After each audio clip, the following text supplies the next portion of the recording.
Respect isn't lost when someone disrespects you. It's lost the moment people realize they can.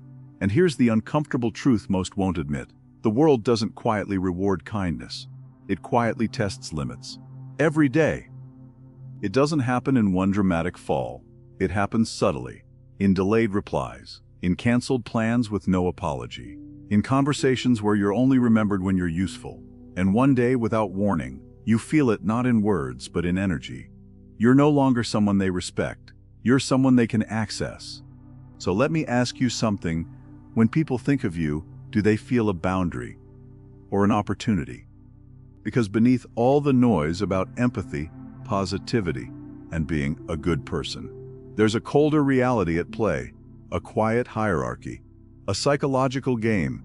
The loud perform, the fake confident posture, the agreeable get drained, and the ones who truly hold power, they move in silence. They don't explain themselves, they don't chase approval, and most importantly, they can walk away. Centuries ago, Niccolo Machiavelli saw this with brutal clarity. Long before social media, long before performative self-love, he understood something that still makes people uncomfortable today. Humans don't respect what is always available. They respect what has options. They respect what can leave. And the moment people sense that you need them more than they need you, the dynamic is over. You start adjusting, over-explaining, chasing, apologizing for things that were never your fault. Not because you're weak, but because you've been playing the wrong game.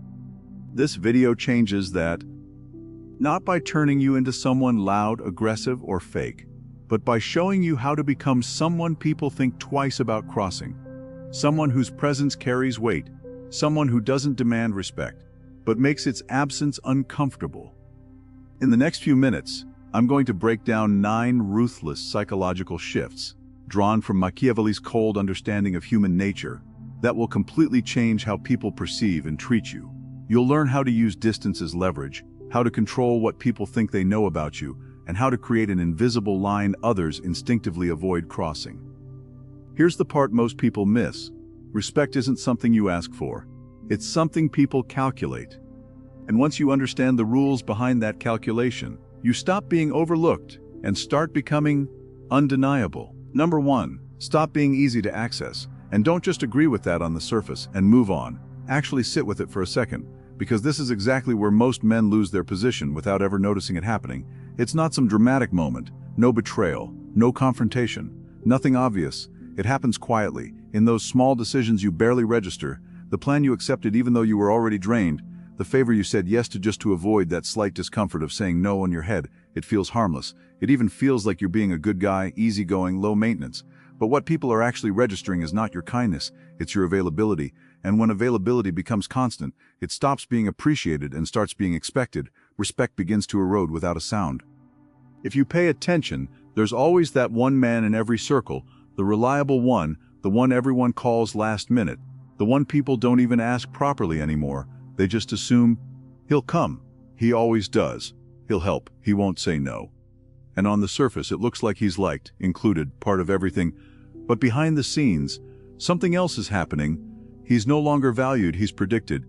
And the moment you become predictable in your availability, you become easy to overlook. You stop being a choice and start being a convenience. And convenience doesn't command respect, it just fills gaps. This is where the real conflict sits, and most men never face it directly. One side of you wants to be solid, dependable, respected, the man people can count on. But the other side is quieter and more honest. It's afraid that if you start pulling back, if you're not always there, if you say no, people might distance themselves, might replace you, might stop reaching out, so you compensate without even realizing it. You stay reachable, flexible, agreeable. You stay easy. And that's the exact mechanism that makes you slowly disappear in your own life. Because the moment people feel they can always have access to you, they stop valuing that access. And once there's no risk of losing you, there's no pressure to respect you. What most men ignore, and what very few are willing to accept, is that power is not only built in presence.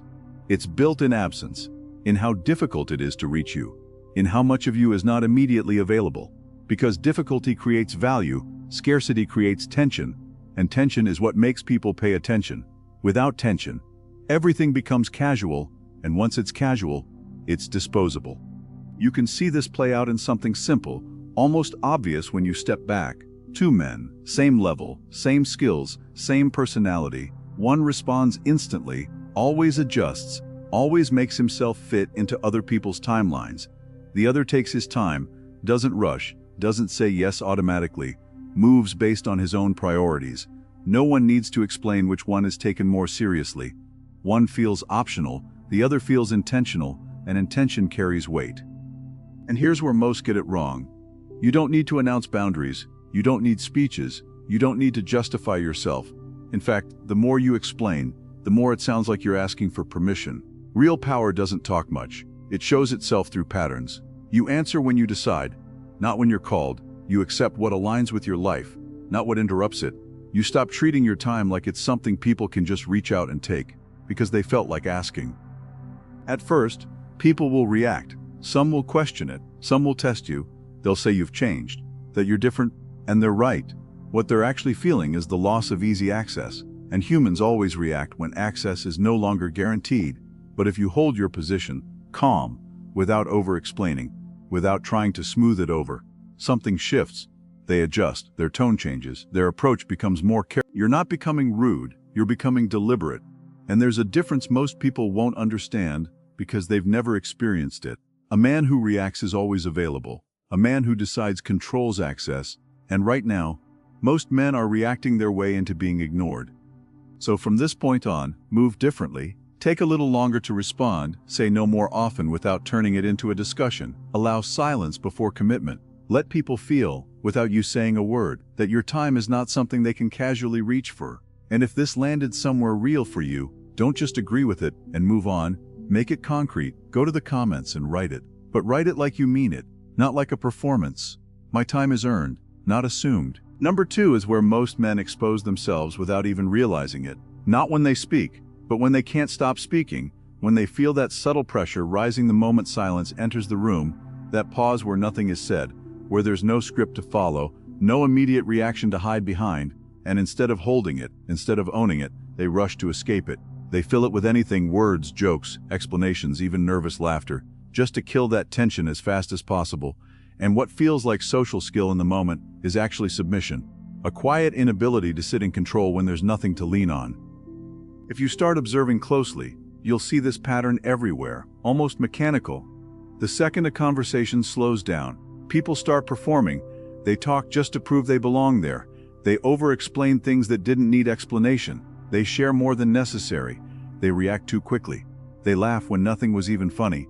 And if you're honest, you've done the same. That internal discomfort creeping in, telling you to say something, anything, just so you don't look out of place. But that exact moment, the one you try to escape, is where your leverage exists, and every time you rush to fill it, you're giving that leverage away. Because the more you speak without intention, the more you reveal, and the more you reveal, the easier it becomes for people to map you out. Your patterns, your emotional triggers, your need to be accepted, your need to be understood. And once someone sees those patterns clearly, they don't need to respect you, they just need to navigate you. They know how to push, when to pull, when to provoke, when to reassure. And all of that control came from you trying to connect. Silence flips that entire dynamic without effort. The moment you stop rushing to respond, the weight shifts. Now the other person feels it. They feel the space, they feel the exposure, and they start moving to fill it. They talk more than they planned. They reveal things they didn't intend to reveal. Their tone changes, their body language adjusts. Their words start carrying more information than they realize. And you didn't force anything, you just didn't interrupt the moment. You let it breathe, and in that space, people show you exactly who they are. Think about a real situation, not a theory. Someone throws a subtle jab at you, maybe disguised as humor, maybe just enough to test your reaction. Most men respond instantly. They defend, they explain, they try to correct it in real time, and in doing that, they hand over control completely. Now compare that to holding eye contact, saying nothing for a second longer than expected, letting that silence stretch just enough to become uncomfortable, no visible reaction, no rush to fix anything. That pause creates pressure, and under pressure, people adjust themselves, they soften, they backtrack, they reframe what they said, not because you argued, but because you didn't. They're now responding to your silence, not the other way around. But this is where the real fight happens, and it's internal. Silence feels risky. Your mind starts pushing you to break it, to release the tension, to regain comfort. And if you give in, even once, the entire dynamic collapses. You go back to being readable, predictable, easy to handle. That's the trap most men never escape. Controlled silence is not hesitation, it's selection. You're not quiet because you lack words, you're quiet because you decide when words are necessary. And that delay alone changes perception. People feel that you're not reacting, you're choosing, and there's something about that choice that creates respect, even if no one can explain it directly. It also protects you in the exact moments where most men destroy their own image. Anger, embarrassment, pressure, that's when impulsive words come out, and once they're out, they define you. But when you train yourself to go silent in those moments, you stay in control, and control is what people associate with power, whether they admit it or not. Over time, the effect compounds. The less you react, the more people hesitate around you. They start choosing their words more carefully. They watch you more closely, trying to understand what your silence means, and that uncertainty creates tension, and that tension turns into respect. Not forced, not demanded, just felt. You're not cold, you're contained. You don't speak to ease the moment, you speak to define it, and when you finally do speak, it lands differently, heavier, sharper, because it's not constant, it's deliberate. So stop treating silence like something you need to fix. Let it exist, let it stretch, let people sit in it, and reveal themselves while you observe. And if you're actually going to apply this, instead of just agreeing with it, go to the comments and write it without dressing it up. I control the silence, I control the frame, not as a phrase, but as a decision you start enforcing from now on. Number 3 is where most men quietly betray themselves and then wonder why respect never stabilizes. It's not about creating boundaries in words, it's about becoming one in behavior, something that doesn't need to be announced, explained or defended, something people feel the moment they interact with you. And the uncomfortable truth most avoid is this: disrespect doesn't begin when someone crosses a line, it begins much earlier, in the moment you showed there would be no real consequence for crossing it. Think back, not to the obvious moments, but to the subtle ones. The first time something bothered you and you laughed it off, the first time a comment hit a little deeper than it should have and you let it slide just to keep the atmosphere light, the first time you chose to be accepted instead of being respected. That's where it started, not loudly, not visibly, but instinctively. Because people don't need a clear signal, they read patterns, they feel what you allow, and once they sense flexibility where there should be structure, they begin testing it without even thinking. Disrespect almost never arrives in a direct, confrontational way. It builds slowly, layered through small permissions you didn't even notice you were giving. A joke that goes slightly too far, a tone that feels just a bit off, a comment that crosses the line enough to sting but not enough to justify confrontation, and instead of addressing it, you absorb it, you smile, you let it pass. Sometimes you even play along just to avoid creating tension. But internally, something registers, and that moment is not neutral, it's data, it's a test, and the way you respond doesn't just resolve the situation, it teaches people how to treat you going forward. This is how erosion happens. Not through one major event, but through repeated moments where you prioritize comfort over truth, where you choose smooth interaction over self-respect. And every time you do, you weaken your own position, because respect is not built on what you say you accept, it's built on what people believe will happen if they go too far. That belief is everything. If nothing changes when someone disrespects you, then your standards are not real. They're just words without weight. So the shift is not about becoming aggressive or confrontational. It's about becoming precise.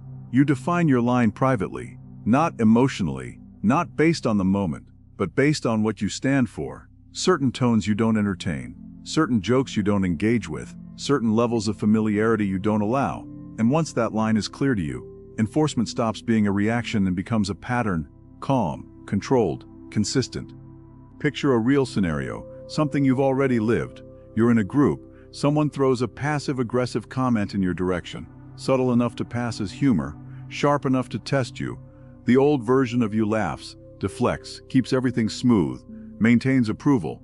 But the version that understands boundaries doesn't react outwardly in an emotional way. Instead, something shifts quietly. Your expression tightens just enough. Your energy withdraws slightly. Your engagement drops. You don't explain. You don't confront. You don't seek validation. You simply adjust access. Your responses become shorter, more contained, no extra warmth, no unnecessary attention. And if that behavior repeats, you escalate in the only way that matters. You remove yourself, No scene, no speech, no emotional display, just absence, and that moment teaches more than any argument ever could, because now there is a cost attached to crossing you. And people don't respect words, they respect cost. Most men fail here because they are conditioned to be liked. They tolerate what they shouldn't, thinking patience will translate into respect, thinking understanding will eventually be recognized. It won't. Respect is not given to the man who absorbs everything, it's given to the man who makes certain behaviors expensive. You don't need to dominate people, you need to control access to yourself.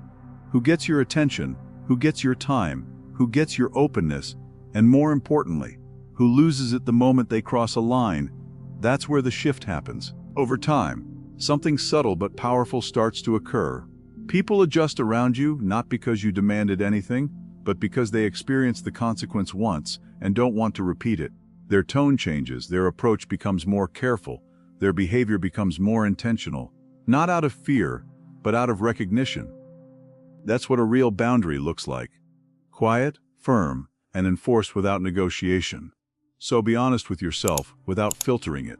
Where in your life are you still letting things slide that you know shouldn't pass? Where are you choosing acceptance over self-respect? Because that exact point is where your authority is leaking, and until you close it, nothing else will hold. Number 4 is where most men lose control without realizing it, not because someone outplayed them, but because they handed over the map before the game even started. They reveal too much too early to people who haven't earned that level of access, and then they act surprised when that same information comes back with precision later. They call it honesty, being real, being transparent, but what they're actually doing is exposing leverage. Every insecurity shared, every frustration vented, every past failure explained in detail doesn't disappear into the air. It gets stored, processed, remembered, and eventually, in the right moment, it gets used. If you're honest, you've lived this already. There was a moment where you opened up more than you should have. You explained what stresses you, what you fear losing, where you feel uncertain, and in that moment, it felt like connection, like progress, like something real was being built. But later, when tension showed up, the response you got wasn't emotional. It was calculated, precise, almost surgical. They didn't need to. You showed them exactly where, and that's the part most men avoid admitting. Information is leverage, and when you give it away without filter, you're not being authentic. You're making yourself easier to control. You're making yourself easier to control. The principle is simple, but most don't have the discipline to apply it. The more predictable you are, the easier you are to manage. And the easier you are to manage, the easier you are to replace. Because once someone understands your patterns, your reactions, your emotional triggers, they don't need to respect you, they just need to navigate you. So the shift is not becoming closed, it's becoming selective, controlled, intentional. You stop performing your inner world for people who haven't proven they can handle it. You answer, but you don't unload. You speak, but you don't reveal everything. You give pieces, not the full structure. You steer it, you pieces. You want your bow so you're ever capable are careful. Below ever you are, overar. You get peer, row, you go seer, not the full. And this is where things start to change internally. Because when you're not constantly talking, you start seeing more. Silence forces awareness. You begin to notice who talks just to dominate space, who asks questions not out of curiosity, but to extract information, who shares nothing about themselves while trying to map you completely. You start catching the small tests, the subtle provocations, the moments of disguised disrespect, things most men completely miss because they're too busy explaining themselves. But when you pull back, when you stop feeding the interaction with unnecessary exposure, patterns become obvious. Picture a simple situation you've probably experienced more than once. You're in a group, someone asks about your plans, your goals, your next move. The old version of you starts laying everything out, explaining vision, strategy, details, trying to be understood, maybe even trying to impress. But the version that understands control keeps it minimal, working on a few things, and then nothing, no expansion, no justification, just silence. And in that silence, something important happens. You observe. Do they respect the boundary, or do they push, dig, insist? Because that reaction reveals more about them than any answer you could have given. People who feel entitled to full access too early are usually the same ones who misuse it later. And this is the shift most men never make. When you reveal less, people don't lose interest, they lean in. Because mystery creates gravity, and predictability destroys it. the less they can fully map you, the more carefully they move around you. And that care is the beginning of respect, not because you demanded it, but because your restraint created it. This doesn't mean you become distant or disconnected. It means access is earned, gradually, layer by layer. You offer small pieces of truth and watch how they're handled. If someone disrespects something small, they never get something deeper. No confrontation, no explanation, just quiet adjustment, access reduced without announcement. And over time, people start to feel that difference. You're present, but not exposed, engaged, but not readable, calm, but not predictable. And when you do speak, it carries more weight because it's chosen, not constant. So take a moment and look at your own patterns without softening the truth. Where are you still overexposing just to feel understood? Where are you giving access to people who haven't earned it? Because that's exactly where your control is slipping, and until you tighten that, everything else you build will remain unstable. Number 5 is where control is either solidified or exposed, and most men don't even realize they're being tested until it's already too late. Because what looks like a normal interaction is rarely just that. It's pressure, subtle, disguised, constant. A comment that hits your ego, a tone that feels slightly off, a moment that creates just enough tension to pull a reaction out of you. And it happens fast, almost automatic. Your voice shifts, your words speed up, you start explaining, defending, trying to regain control of the situation. But the truth is, the moment you reacted without choosing, you already lost it, not in the conversation, but internally, and people don't remember exactly what was said, they remember how easily you were moved. If you go back to the last time someone got under your skin, you'll recognize the pattern instantly. The shift in your body, the heat rising, the urgency to respond, to correct, to prove something. It feels like strength in the moment, like you're standing your ground. But it's not, it's exposure. It means someone accessed your internal state without resistance, and once that happens, it doesn't go unnoticed. People register it instinctively, you become readable, predictable, easy to trigger, and once that label attaches to you, it follows into every future interaction, even with people who weren't there. The truth most men avoid is simple and uncomfortable. If you don't control your emotional response, someone else will influence it, not directly, not in an obvious way, but through pressure, tone, silence, provocation, until they can move you exactly where they want you. That's how control actually operates, not through force, but through reaction. And the moment you understand that, the pattern has to change, not by becoming cold or emotionless, but by becoming disciplined. You still feel everything, anger, frustration, even humiliation when it happens. But you stop allowing those emotions to dictate your behavior in real time. So you slow things down, intentionally. Your breathing steadies, your posture holds, your gaze doesn't break, your words become fewer, sharper, more controlled. You stop reacting and start choosing, and that shift, subtle as it looks from the outside, changes everything, because now you're no longer being pulled into the moment, you're shaping it. Picture a situation you already know well. You're in a group, someone throws a comment at you, disguised as humor but clearly testing your position.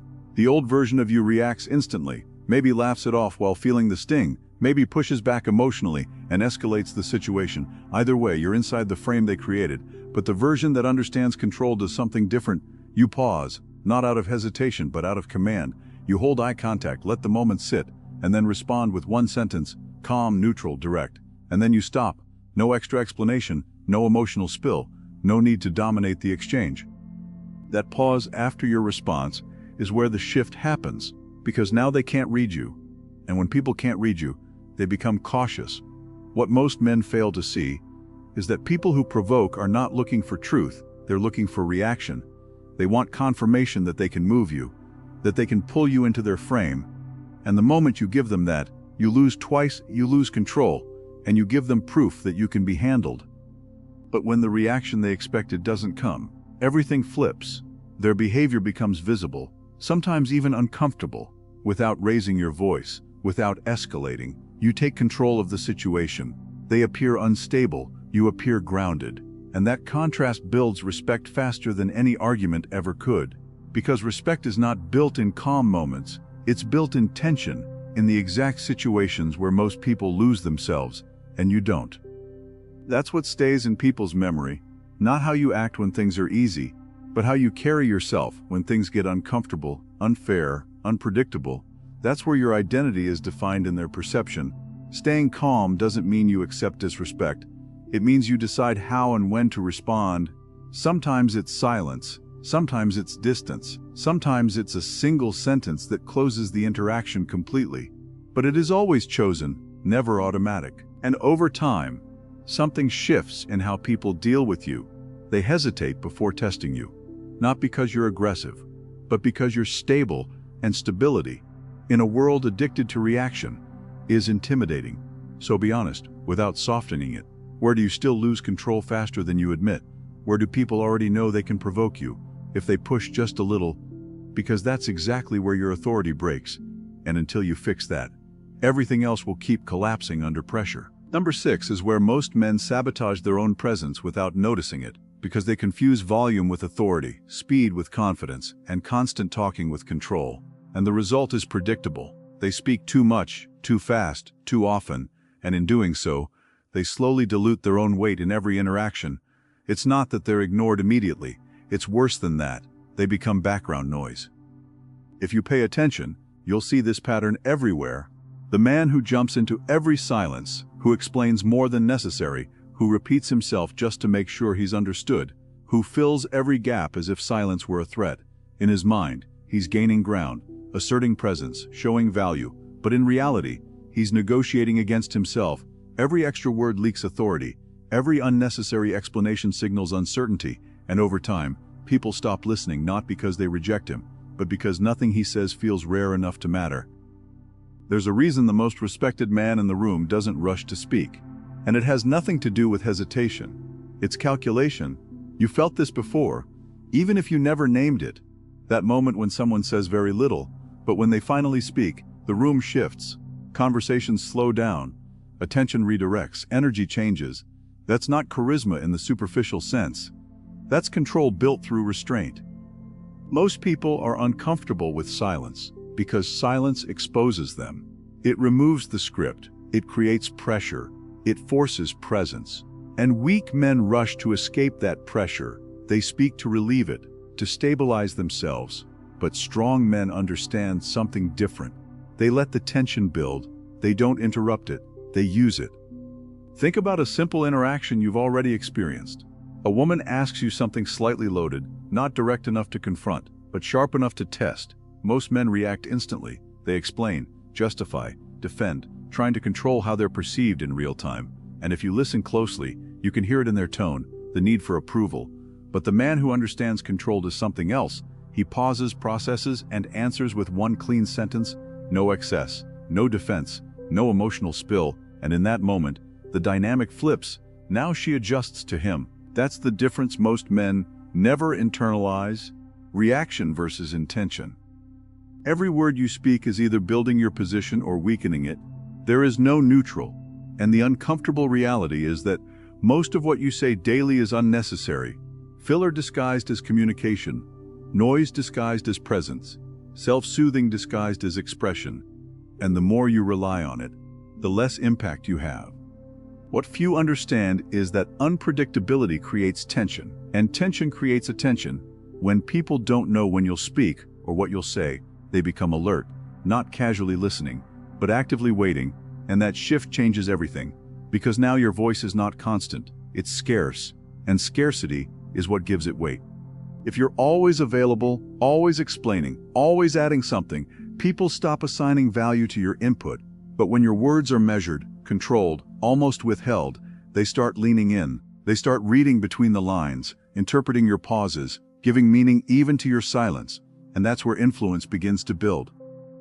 And this is where it becomes uncomfortable, because speaking with intention forces you to confront your own thinking. You can't hide behind rambling. You can't dilute what you mean. You can't escape clarity.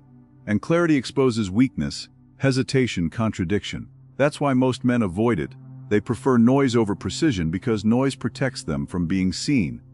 There's a moment, small but decisive, that most men ignore. Right before they speak, there's a split second where they know what they're about to say isn't necessary, but they say it anyway, out of habit, out of discomfort with silence, out of the need to maintain presence. And that moment, repeated daily, is where authority is either built or lost. So start catching it, pause internally before you speak, and ask yourself one simple question. Does this add weight or does it remove it? And if it doesn't sharpen your presence, cut it. Let the silence stay. Let people sit in it. Let them fill the gap with their own assumptions, because that tension starts working in your favor the moment you stop trying to control it. Over time, the shift becomes visible. People interrupt you less, not because you demanded respect, but because they feel the consequence of breaking your rhythm. Your words start landing differently. Even disagreement carries weight, because it's clear you're not speaking to be liked. You're speaking because you chose to speak. And that's the real transition. You're no longer talking to participate, you're talking to position yourself. And once people feel that, you don't need to dominate anything. The environment adjusts around you. So be honest, without filtering or softening it. How much of what you say every day is actually necessary, and how much of it is just you trying to be seen? Drop your answer in the comments, not the version that sounds right, but the one that exposes you. Number 7 is where most men give away their power without looking weak, without making obvious mistakes, without even realizing it, because the problem isn't lack of strength, it's lack of control over timing. They move too fast in the moments that require stillness and freeze in the moments that demand action, and that imbalance exposes more than anything they say or do. There's a pattern you've already lived, probably more than once. A decision appears, money on the line, a woman, an opportunity, something that feels like it could slip away, and instantly something inside you accelerates. A quiet urgency that doesn't feel like fear, it feels like necessity. You want to secure it, prove yourself, avoid missing out. So you act, quickly, almost automatically, and for a brief moment, it feels like control, like you took charge of the situation. But if you look without bias, that speed didn't come from certainty. It came from pressure, and people feel that, even if they can't explain it. Impulsive decisions carry a signal, subtle but unmistakable. They communicate that you're reacting, not leading, that you're trying to keep up with what's happening instead of shaping it. And once that perception forms, your authority doesn't collapse loudly. It leaks, slowly, consistently. The man who decides instantly becomes predictable, easy to read, easy to anticipate, easy to influence, because there's no resistance, no pause, no space where tension can exist. But the man who takes his time introduces something most people are not comfortable with: uncertainty, and uncertainty creates tension, and tension creates attention. Imagine a simple interaction, a conversation that turns into a negotiation without being labeled as one. Someone presents you with an offer, a suggestion, even a challenge. Most men respond immediately. They accept, reject, or start explaining their position, trying to maintain control through speed. But the man who understands timing does something different. He pauses, not awkwardly, not hesitantly, but deliberately. He lets the moment breathe without filling it. And that silence begins to work. The other person starts thinking, questioning, recalibrating. Did they misread you? Did they reveal too much? Are you seeing something they missed? And all of that happens without you saying a word, because that pause is not empty, it's pressure, and it shifts the dynamic in your favor. What most men fail to understand is that slowing down your decisions is not passivity. It's control over what you reveal and when you reveal it. While others are focused on getting to an answer, you're observing the process. Who is trying to rush you? Who is watching your reaction too closely? Who becomes uncomfortable when you don't respond immediately? Those reactions are information, but most men discard it because they're addicted to resolution, addicted to closing the loop as fast as possible. There's a situation you'll recognize clearly. A man meets a woman he's attracted to. She shows interest, but not fully, just enough to create tension. He feels it, that slight imbalance, that uncertainty. And instead of holding his position, he speeds up. Messages become longer, responses more eager, decisions more immediate. He believes he's progressing, but what he actually revealed was need. Now change only one variable: his timing. Same woman, same interaction, same tension. But this time he doesn't rush. He responds when he chooses, not when he feels pulled. He allows space, observes her behavior, watches how she adjusts. She leans in. She tries to read him. She tries to regain control. Nothing external changed. Only his timing did. And that's where power lives. But this only works if the second half is executed correctly. Because once the decision is made, hesitation becomes weakness. This is where most men fail again.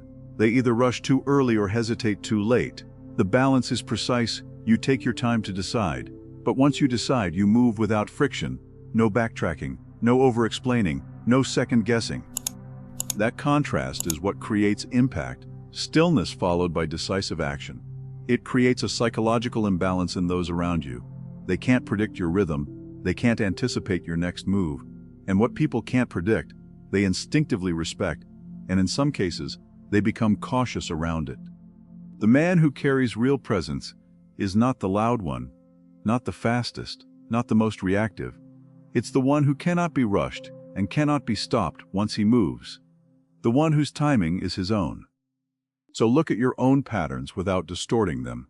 Where are you rushing because you're afraid to lose something, and where are you hesitating because you're afraid to commit? Because the truth is simple and uncomfortable. Your timing is exposing you more than your words ever could. Number 8 exposes something most men don't want to face directly. The more you talk about who you are, the less people actually believe you are it. Because identity built through words sounds strong in the moment. It feels convincing while you're saying it, but the moment the talking stops, nothing remains. There's no weight, no residue, no proof. And that's where the disconnect begins. Most men try to construct an image through explanation. They describe themselves as disciplined, focused, driven, different. They talk about mindset, standards, vision, direction. And it sounds sharp. It even feels powerful internally, like they're reinforcing who they are. But externally, something else is happening. People are not measuring what you say, they're measuring what stays consistent when you're not speaking. And if nothing backs it up, the image collapses quietly. Not in confrontation, not in rejection, but in silent disbelief. You've seen this play out more times than you admit. The man who talks about changing his life, getting in shape, building something real, days pass, then weeks, and nothing changes. Same habits, same routine, same excuses, just presented differently each time, and no one calls it out directly.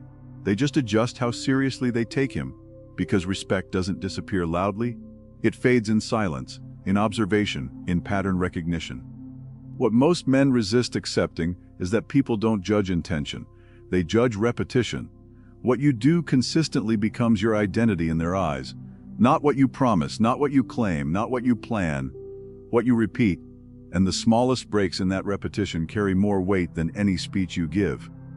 There's a moment, subtle but decisive, that reveals everything. When you say you're going to do something, and then you don't, it might feel small, almost irrelevant. A plan you cancel, a boundary you soften, a standard you bend, just this once. But that moment is not neutral, it creates a fracture, not just in how others see you, but in how you see yourself. And once that fracture exists, it spreads. You start negotiating with your own standards, and others follow that same pattern with you. Now shift the frame completely. Remove the need to explain, remove the need to announce. No declarations, no justifications, no performance. You just act. You move without narrating. You say less and you show more. You train without posting it. You build without talking about it. You set a boundary once and enforce it without raising your voice. No speeches, no warnings, just consequence. At first, nothing seems to change. People don't react immediately. They don't acknowledge it. But over time, something shifts. They stop questioning whether you're serious. They start assuming you are.